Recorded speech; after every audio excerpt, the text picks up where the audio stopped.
Assalamualaikum warahmatullahi wabarakatuh. Perkenalkan, di sini kami dari kelompok 3 akan mempresentasikan mengenai prinsip-prinsip kesehatan mental. Lalu di kelompok 3 ada siapa aja?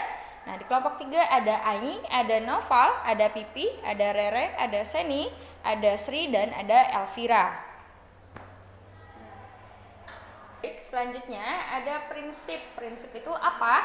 Prinsip itu bisa dikatakan sebagai acuan atau aturan dalam suatu proses atau penerapan pembelajaran yang dibuat agar dapat tercapainya tujuan atau penerapan pembelajaran dengan optimal, yang dimana sebuah prinsip merupakan roh dari sebuah perkembangan ataupun perubahan dan merupakan akumulasi dari pengalaman ataupun pemaknaan oleh sebuah objek atau subjek tertentu. Lalu selanjutnya akan dijelaskan oleh teman saya, yaitu Rere.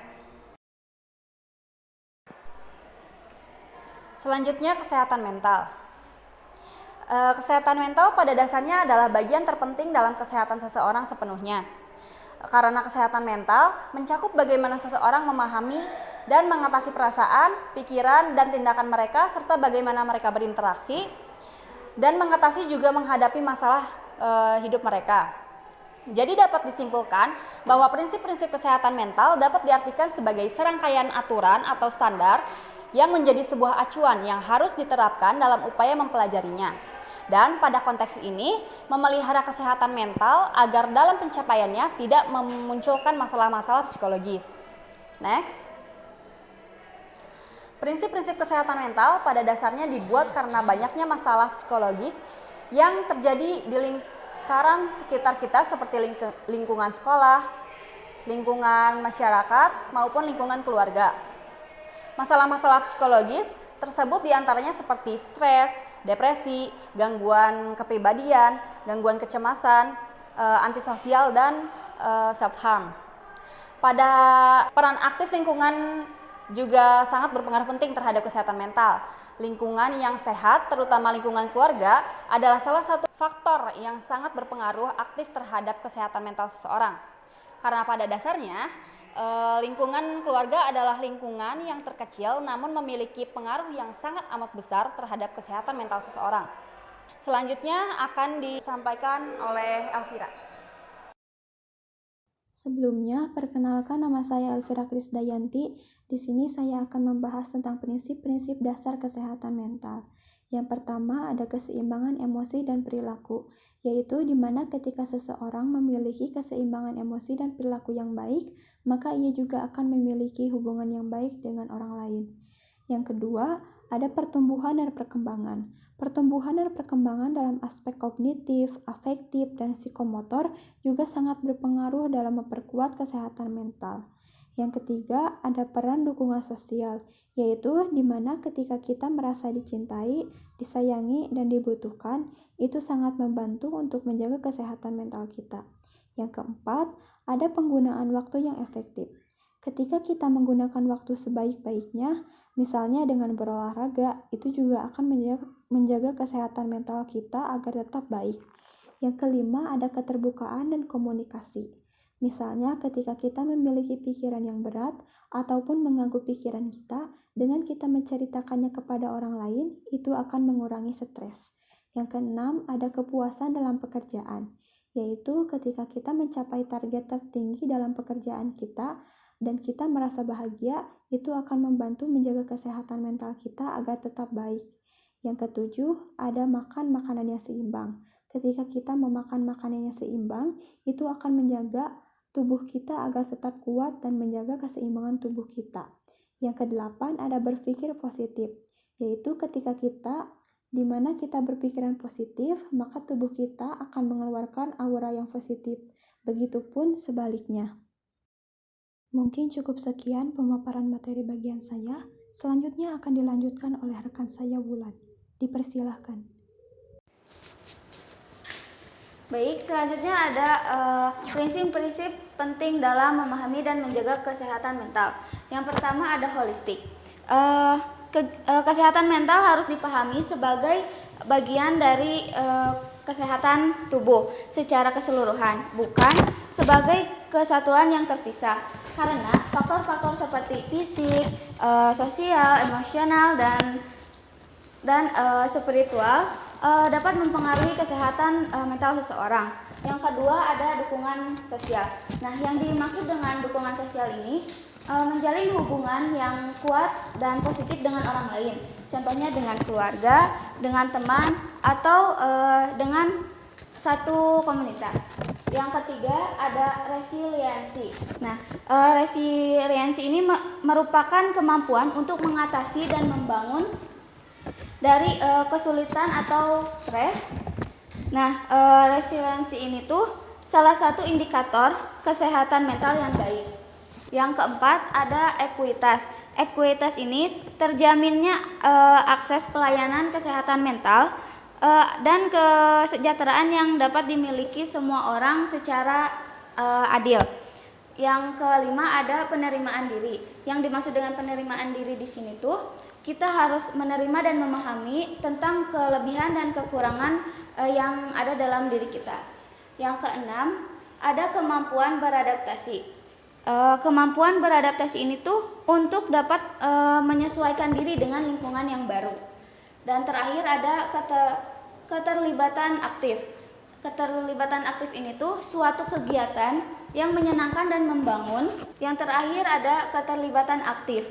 Keterlibatan aktif di sini tuh suatu kegiatan yang menyenangkan dan membangun. Contohnya seperti berolahraga atau melakukan hobi yang sama jika hobi tersebut sama dengan kita. Materi selanjutnya akan disampaikan oleh rekan saya yaitu Nafal. Oke, sekarang saya akan menjelaskan tentang prinsip mental hygiene. Jadi prinsip ini merupakan pendapat seorang edukator sekaligus violinis asal Lituania yaitu bernama Alexander Schneider pada tahun 1964. Dia itu berpendapat bahwa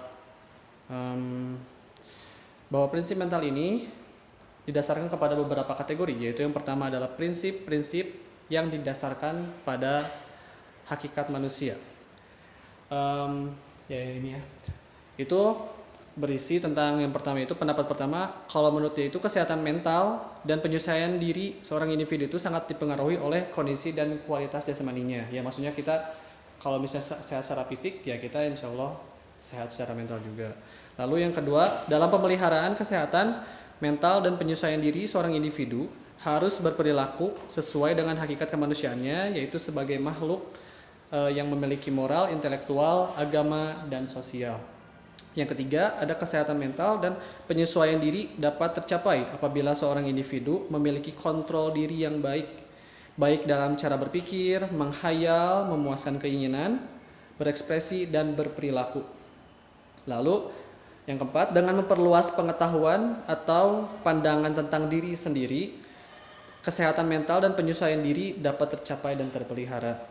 Yang kelima, kesehatan mental memerlukan konsep diri dalam konteks pengetahuan dan sikap terhadap kondisi fisik maupun psikis diri sendiri secara sehat, seperti penerimaan diri dan penghargaan terhadap apa yang telah kita capai. Terus yang keenam, dalam memahami dan menerima diri sendiri perlu adanya upaya perbaikan diri dan kesadaran diri. Yang ketujuh, kestabilan mental dan penyesuaian diri dapat dicapai dengan pengembangan moral seperti bersikap adil, berhati-hati, berhati teguh, semangat, rendah hati, dan jujur. Dan selanjutnya, pencapaian dan pemeliharaan kesehatan mental dan penyesuaian diri bergantung pada penanaman kebiasaan-kebiasaan baik. Lalu yang kesembilan, kestabilan mental dan penyesuaian diri menuntut adanya adaptabilitas atau kemampuan beradaptasi dengan perubahan lingkungan dan kepribadian. Yang ke-10, kesehatan mental dan penyesuaian diri memerlukan adanya usaha yang konsisten untuk mencapai kematangan berpikir dalam mengambil keputusan, mengekspresikan emosi, dan dengan efektif. Yang terakhir adalah kesehatan mental dan penyesuaian diri. Itu dapat dicapai dengan belajar mengatasi konflik dan rasa frustasi dengan efektif. Lalu, prinsip-prinsip yang kedua itu adalah prinsip yang didasarkan pada hubungan manusia dengan lingkungannya. Yang pertama, kesehatan mental dan penyesuaian diri itu bergantung pada hubungan antara individu yang harmonis. antar individu yang harmonis ya, terutama dalam lingkungan keluarga. Lalu yang kedua, penyelesaian diri yang baik dan ketenangan batin bergantung pada seberapa puas seorang individu di pekerjaannya. Lalu yang terakhir, kesehatan mental dan penyesuaian diri dapat dicapai dengan bersikap realistis atau menerima kenyataan secara sehat dan objektif. Lalu yang terakhir, ada prinsip-prinsip yang didasarkan pada hubungan manusia dengan Tuhannya.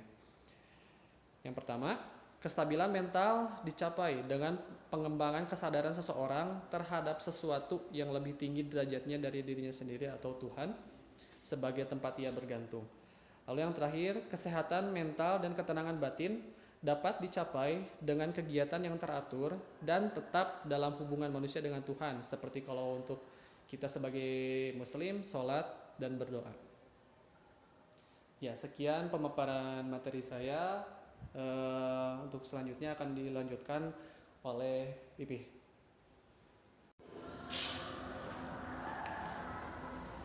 Selanjutnya ada implementasi. Untuk implementasinya, prinsip-prinsip kesehatan mental diterapkan paling sering oleh para konselor seperti psikolog, psikiater, dan guru BK dalam menyelesaikan masalah kesehatan mental kliennya.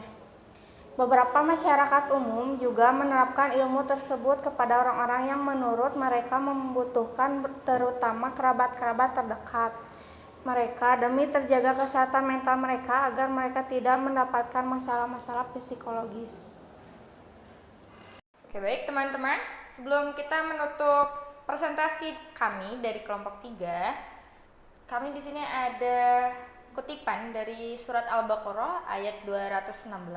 Boleh jadi kamu membenci sesuatu padahal ia amat baik bagimu, dan boleh jadi pula kamu menyukai sesuatu padahal ia amat buruk bagimu, dan Allah mengetahui sedang kamu tidak mengetahui. Nah, demikian presentasi dari kami. Wabillahi taufiq wal hidayah. Wassalamualaikum warahmatullahi wabarakatuh.